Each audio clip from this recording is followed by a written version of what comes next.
My sisters and brothers, I greet you all with the love and peace of the Lord.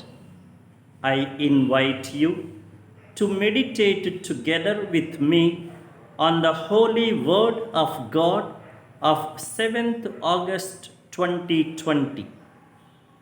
The focus of our reflection: we can never truly follow Jesus without cross and loss, and it will be totally missing the point of following Jesus if we try to shun cross in our life. It really looks ridiculous that many try to profess their loyalty to the crucified Savior without really understanding and following his way. Can one follow the crucified with no connection at all to his cross? Can one be a disciple without following the teachings of his guru? Can one be a good servant without serving his master? Can one be a true companion without accompanying his partner? Can one be a genuine lover without loving his beloved even to the extent of death for the loved one? Often, many are confused and misguided in following Jesus. It is not because of a lack of clarity on the part of Jesus. No, Jesus is always crystal clear in his demands and promises. He never makes false promises, nor is he satisfied with half measures and compromises.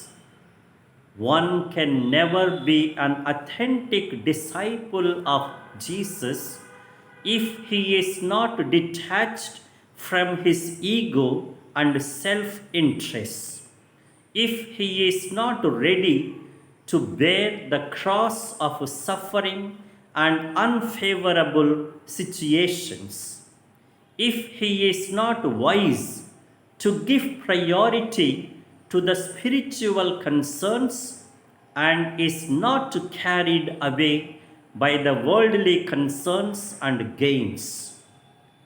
If one is not true to his call to follow and resemble Jesus, it is only because he is still too much attached to the world, and there can be no other reason or excuse. Deny yourself, take up your cross and follow me. This summon of Jesus, this call of Jesus is ever vibrating and compelling. And the beauty of an authentic follower of Jesus is quite impressively contrasting, as in the first reading.